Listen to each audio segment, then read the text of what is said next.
Society কিন্তু একদিনে change হয় না। সোসাইটিকে চেঞ্জ, সোসাইটির বিহেভিয়ার প্যাটার্ন, তাদের ব্যবহারিক আচার বিচারকে পরিবর্তন করতে গেলে একটা ধারা লাগে, একটা প্রবাহ লাগে। মানসিক প্রতিবন্ধীদের প্রতি মানুষের সহানুভূতি কিন্তু আজও বহুত কম, মানে খুবই কম। সেখানে ডিজেবল পার্সনদের ক্ষেত্রে কনস্টিটিউশনাল কতটা রাইট আছে? আমাদের মূল স্রোতে ফিরিয়ে আনতে হবে এই প্রতিবন্ধীদের।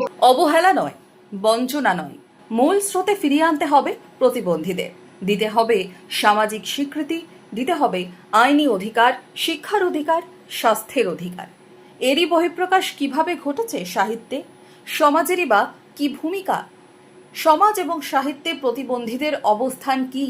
সব নিয়েই শনিবার বিশেষ সেমিনার হলো বহরমপুর গার্লস কলেজে। প্রদীপ প্রজ্বলনে জ্বালানো হলো আশার আলো। We are about to commence our event by lighting the lamp of knowledge and wisdom. Witnessing the lamp being lit, may it inspire us all. The flame's upward movement. Baharampur girls কলেজের প্রাক্তনীদের উদ্যোগে এবং আইকিউএসির তত্ত্বাবধানে জেলা প্রশাসন, ডিস্ট্রিক্ট সোশ্যাল ওয়েলফেয়ার ডিপার্টমেন্ট, জেলা মুখ্য স্বাস্থ্য আধিকারিকের দপ্তর এবং আইন বিভাগ জোটবদ্ধ হলো ভারতীয় দৃষ্টিকোণ থেকে প্রতিবন্ধীদের অধিকার এবং সুযোগ সুবিধা এই বিষয়ে বক্তব্য রাখলেন বিশিষ্টজনেরা। প্রধান অতিথি হিসেবে উপস্থিত ছিলেন অতিরিক্ত জেলা শাসক উন্নয়ন চিরন্তন প্রামাণিক। মূল উদ্দেশ্য হচ্ছে গিয়ে যারা সমাজের এই যাদেরকে আমরা প্রতিবন্ধী বলি, যারা বিশেষভাবে সক্ষম, ডিসেবলড, তাদেরকে কিভাবে সমাজের মূল স্রোতে ফিরিয়ে আনা যায়, তাদের অধিকার কিভাবে রক্ষা করা যায়, শিক্ষার অধিকার, স্বাস্থ্যের অধিকার, তাদের যে বেসিক হেলথ নিডস সেটার অধিকার, তো সেই নিয়ে আজকে আলোচনা করব। সেমিনারে বক্তব্য রাখেন কল্যাণী বিশ্ববিদ্যালয়ের বাংলা বিষয়ের বিশিষ্ট অধ্যাপিকা ডক্টর সাবিত্রী নন্দ চক্রবর্তী, গার্লস কলেজের প্রাক্তনী বেহালা কলেজের সহযোগী অধ্যাপিকা নন্দিনী সর্বাধিকারী রায়। বিশিষ্ট অতিথি হিসেবে উপস্থিত ছিলেন সরকারি আইনজীবী কল্পতরু ঘোষ। সচেতন করা হয় আইনি অধিকার নিয়েও। এবং কনস্টিটিউশনকে নিয়ে আমাদের পরবর্তীকালে যে আইনগুলো, ডিজেবিলিটি অ্যাক্টগুলো 2016 সালে যেটা পাস হয়েছে, সেখানে ডিজেবল পার্সনদের ক্ষেত্রে কনস্টিটিউশনাল কতটা রাইট আছে এবং ওই আইনে কতটা ডিজেবল পার্সনরা এই স্টেট তাদের জন্য কি কি করতে পারে সে বিষয়ে একটা সেমিনার হলো, সবাইকে সচেতন করা হলো। সেমিনারে উপস্থিত ছিলেন মুর্শিদাবাদ ইউনিভার্সিটির dean of faculty of arts Sujata Bagchi Banerjee, Panchthupi Haripada Gouribala কলেজের অধ্যক্ষা ডক্টর সোমা মুখার্জিও। আলোচনায় তুলে ধরা হয় বিশেষ চাহিদা সম্পন্ন তাদের পরিবারের লড়াই সংগ্রামের কথা, অবহেলার যন্ত্রণার কথা, সমাজের দায়বদ্ধতার কথা।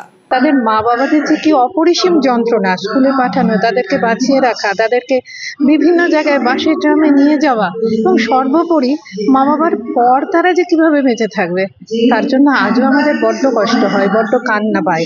সেই কান্নার দিক থেকে আজ যদি আমরা এরকম করে অল্প অল্প করে সচেতন করতে পারি, কেউ না কেউ তো পরবর্তীকালে আমাদের হাতটা ধরবে।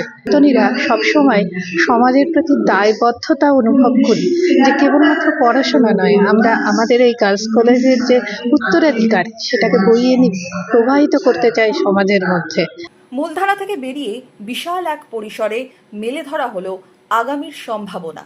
সাহিত্যে এই প্রতিবন্ধীদের অবস্থান, তাদের আইনি অধিকার, বর্তমানে তাদের কি অবস্থান এবং আমাদের কর্তব্য কি। অবহেলা নয়, বঞ্চনা নয়, তাদেরকে সামাজিক স্বীকৃতি, আইনি অধিকার সবকিছু দিয়ে তাদেরকে মূল স্রোতে ফিরিয়ে আনতে হবে। তারা আনন্দে বাঁচবে, সবার সঙ্গে বাঁচবে, এই অধিকার তাদেরকে ফিরিয়ে দিতে হবে। আমাদেরকে সকলকে নিয়ে সমাজবদ্ধভাবে তাদের আনন্দ জোগাড় করে দিতে হবে। কলেজের বিশেষ চাহিদা সম্পন্ন ছাত্রীদের প্রয়োজনে ডিস্ট্রিক্ট সোশ্যাল ওয়েলফেয়ার অফিস থেকে গার্লস কলেজকে 2টি ট্রাইসাইকেলও দেওয়া হয়। এদিন থাকে নানান চমকও। স্টেট লেভেলের প্রচুর রিসার্চার, স্কলার, স্টুডেন্টস, টিচার্স তারা কিন্তু রেজিস্ট্রেশন করেছেন, তারা পার্টিসিপেট করছেন, তারা এই বিষয়ে বিভিন্ন দিক তুলে ধরছেন, তারা পেপার প্রেজেন্টেশন করছেন। আমরা আজকে একটি আমাদের বুক অফ অ্যাবস্ট্রাক্ট উন্মোচিত করলাম। পরবর্তী সময়ে ফুল পেপার দিয়ে ISSN ISBN নাম্বার দিয়ে আমরা বইটিও পাবলিশ করব। কলেজ ছাত্রীরা কতটা উৎসাহী এই সেমিনার ঘিরে? ডিসেবল তাদেরকে আমরা আলাদাভাবে দেখি, কিন্তু তাদেরকে আলাদাভাবে দেখার কিছুই নেই। তারাও আমাদের মতনই মানুষ এবং ওরা আমাদের থেকে বেশি ক্ষমতাবান, কেননা একটা জিনিস যদি অক্ষয় হয়ে যায় তার জায়গাতে অন্য একটা কোনো কিছু ভালো সেন্স চলে আসে। তো যে শুনতে পারে না সে ভালো দেখতে পারে, আর যে দেখতে পায় না সে ভালো শুনতে পারে। স্পেশাল অ্যাবেল চাইল্ড রয়েছে যাদের মধ্যে একটা তারা নিম্নতায় ভোগে, যে তাদের মধ্যে হয়তো কোনো একটা ক্ষমতা নেই বা তারা স্বাভাবিকের থেকে আলাদা, তাদেরকেও স্বাভাবিকভাবে করে তোলা, তাদেরকেও আমাদের স্বাভাবিক জীবনে ফিরিয়ে আনার জন্য এই প্রচেষ্টাই প্রকল্প।